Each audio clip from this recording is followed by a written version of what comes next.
लोकसभा चुनाव के पहले फेज के लिए उत्तराखंड की जिन 5 सीटों पे चुनाव होने जा रहा है उनमें पौड़ी गढ़वाल की भी सीट है और ये सीट सबसे ज्यादा चर्चा में है। यहाँ से जो बीजेपी के कैंडिडेट हैं, पार्टी के राष्ट्रीय मीडिया प्रभारी भी अनिल बलूनी, वो आज हमारे साथ एक्सक्लूसिवली जुड़े हैं न्यूज 18 पे। उनसे जानते हैं कि उन्होंने जो अभी चुनाव का दौरा किया है उनको क्या फीडबैक मिला है। बलूनी जी, बहुत स्वागत है आपका न्यूज 18 पे। आपकी जो कंस्टिट्युएंसी है पौड़ी, ये बहुत फैली हुई कंस्टिट्युएंसी है, 5 जिलों में जाती है, नैनीताल भी छूती है, इधर ऋषिकेश तक भी आती है और आपने तकरीबन पूरी कंस्टिट्युएंसी का एक बार पूरा दौरा कर लिया है।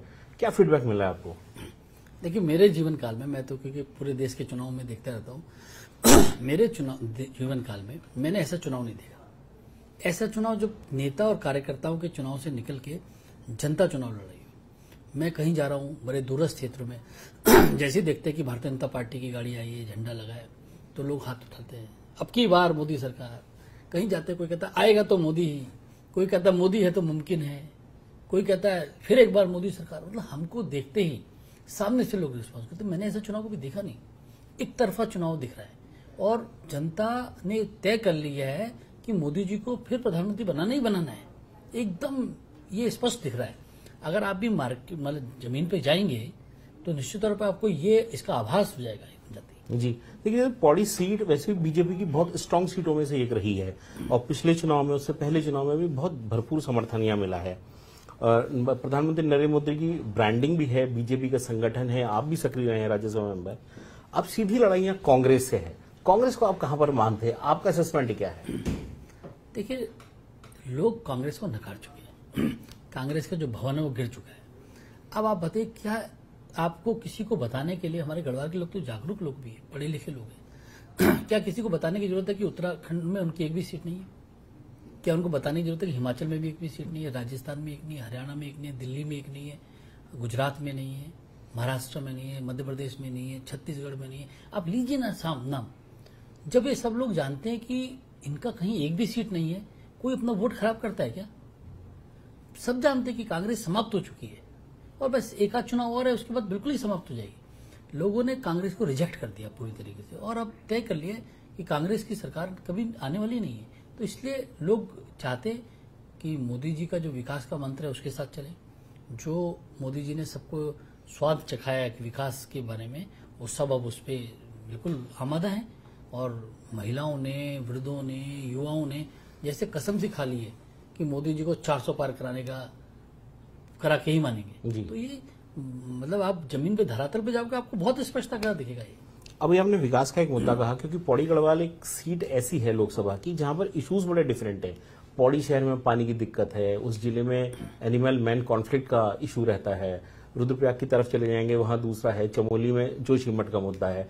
ये सारे जो अलग अलग मुद्दे हैं, इनको आप किस तरीके से टैकल कर रहे हैं? देखिए, इन सब मुद्दों को टैकल किया जा रहा है। हमारी राज्य सरकार बहुत बेहतरीन तरीके से काम भी कर रही है, सारी व्यवस्थाएं भी कर रही है, जो जो चीजें उनको पूरा भी कर रहे हैं। तेजी से विकास भी हो रहा है, सड़कों की स्थिति बहुत तेजी से सुधरी है, बिजली की स्थिति बहुत सुधरी है, स्वास्थ्य सुविधाओं में लगातार सुधार हो रहा है, कॉलेजी शिक्षा में सुधार हो रहा है। और ये जो चुनाव है ना, ये पब्लिक ने समझ लिया है, ये चुनाव प्रधानमंत्री बनाने का चुनाव है। देखिए, इसमें क्या है, बहुत लोगों को बहुत क्लियरिटी है, लोगों को समझ आता है कि हमको ये चुनाव किसके लिए लड़ना है। ये चुनाव प्रधानमंत्री बनाने का चुनाव है, ये चुनाव देश को आगे ले जाने का चुनाव है। तो लोगों ने समझ रखा है किन मुद्दों पे वोट करना है। जी। पौड़ी गढ़वाल एक ऐसी सीट भी है, देखिए यहाँ से बहुत बड़े बड़े पॉलिटिशियन निकले हैं, हेमवती नंदन बहुगुणा निकले हैं और विजय बहुगुणा यहाँ से जीते, जो बाद में चीफ मिनिस्टर बने, रमेश पोखरियाल जीते, वो चीफ मिनिस्टर बने, त्रिवेंद्र सिंह रावत चीफ मिनिस्टर बने। तो एक बहुत लंबी लेगेसी है इस सीट की। क्या आपको लगता है कि लोगों का एक्सपेक्टेशन का लेवल बहुत ज्यादा है आपसे? देखिए, पहले तो आपने बहुगुणा जी की बात की, मैं जरूर बताना चाहता हूँ, बहुगुणा जी हमारे बहुत बड़े नेता हैं। अब बहुगुणा जी के राजनीतिक जीवन में किसने खलल डाली? क्या कभी कांग्रेस को माफ कर देगी? बहुगुणा जी के साथ कांग्रेस ने जो व्यवहार किया, क्या वो कोई भूल सकता है क्या कभी? जो लोग बहुगुणा जी की राजनीति को जानते हैं, वो जानते हैं कि कांग्रेस ने किस कदर बहुगुणा जी के राजनीतिक जीवन को समाप्त करने की कोशिश की। कभी भूलेगा नहीं उत्तराखंड के लोग, गढ़वाल के लोग कभी नहीं भूलने वाले। तो इसलिए ये जो बड़े बड़े हमारे नेता रहे हैं, उसके बारे में, कांग्रेस की नीति के बारे में सब लोग जानते हैं। जी।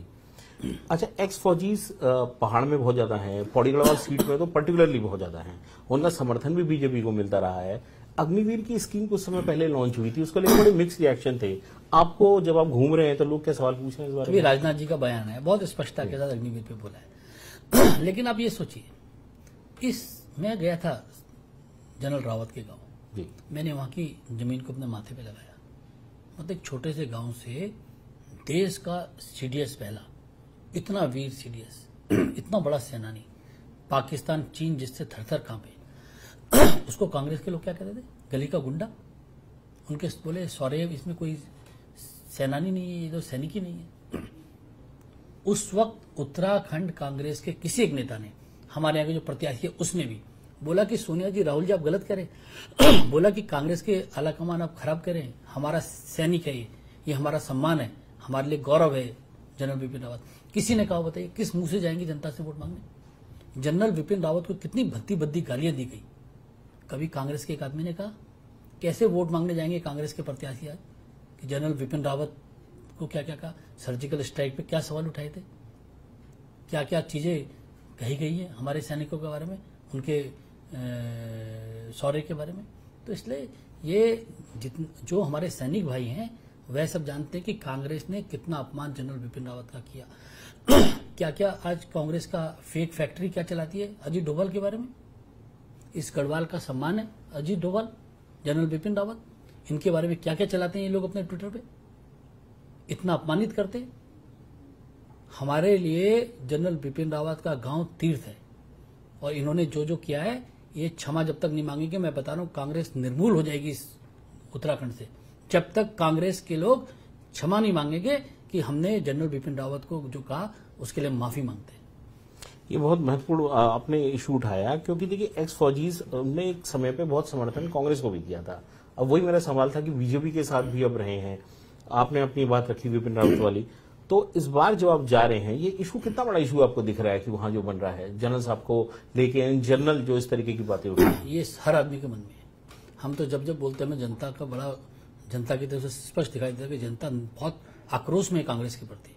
उनको लगता है कि जनरल विपिन रावत को, जब जनरल विपिन रावत चलते थे लगता था उत्तराखंड का शेर आ रहा है, और उसको ये लोग गली का गुंडा बोलते थे। उनके दिमाग में बैठी हुई है।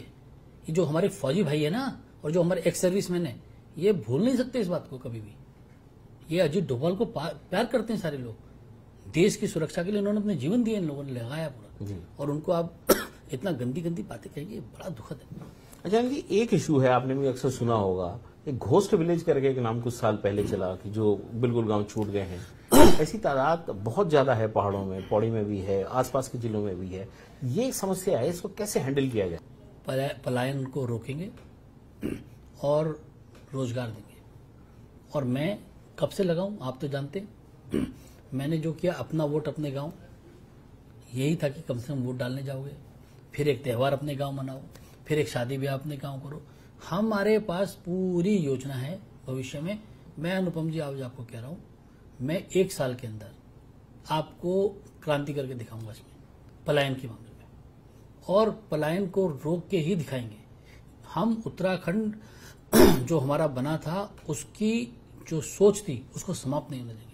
अगर पहाड़ खाली हो जाएंगे तो सोच समाप्त हो जाएगी, राजनीतिक दृष्टि से भी खत्म हो जाएगी। आने वाले समय में सारी विधानसभा शिफ्ट हो जाएंगी नीचे। हमने किसके लिए उत्तराखंड बनाया था फिर? जी। मैं आपको आज वादा करके जाता हूं, आप 1 साल के बाद अनिल बलूनी का फिर इंटरव्यू लेंगे, मैं आपको अपना पूरी कार्य योजना के साथ बताऊंगा कि मैंने ये बनाया था और ये किया है, किस प्रकार से मैं इस चीज को करूंगा। मेरे पास पूरी योजना है। एक अंतिम सवाल है मालिक जी, जो पूरे राजनीति में बीच बीच में चुनाव में कहीं उठा, वो है अंकिता भंडारी को लेके। एक लड़की थी, उसके जिन पे एक्यूजेशन था, जिन पे आरोप था, वो जेल में है, मामला कोर्ट में चल रहा है, फिर भी ये चुनाव में कई लोग उठाते हैं। इसको किस दृष्टि से देखते हैं? देखिए, जब इनके पास कोई मुद्दा नहीं होता है तो ये लोग कुछ ना कुछ विपक्ष के लोग कर रहे हैं। हमारी बेटी, मतलब आप सोचिए कि दिल्ली में एक उत्तराखंड का व्यक्ति एक जल भराव में डूब के मर गया। सबसे पहले अनिल बलूनी गया एलजी का, चलो भाई इसके लिए इसको करो। कहीं भी देश के अंदर उत्तराखंड के आदमी पर अत्याचार होता है, सबसे पहले मैं वहां चीफ सेक्रेटरी से बात करता हूँ, डीजीपी से बात करता हूँ, जिस संबंधित अथॉरिटी से बात करता हूँ। हम किसी भी हालत में, हमारा कोई भाई बहन, हमारी बेटी हो, उसके साथ कुछ गलत हो वो नहीं करेंगे। और मैं पहले भी कहा था, मैंने पिछले इंटरव्यूज में भी कहा है कि मैं खुद बहुत नजदीकी से चीजों को देख रहा हूँ। अगर मुझे कहीं लगेगा तो सबसे पहले अनिल बलूनी बोले। बहुत धन्यवाद। तो ये थे बीजेपी के पौड़ी गढ़वाल से प्रत्याशी अनिल बलूनी, जिनका कहना है कि उनके पास कार्य योजना है कि अगर वो चुने जाते हैं तो उसके बाद किस तरीके से पूरे क्षेत्र में विकास करना है। उन्होंने इस बारे में अपनी स्पष्ट राय रखी। कैमरामैन दीपक के साथ अनुपम त्रिवेदी, न्यूज़ 18 के लिए ऋषिकेश से।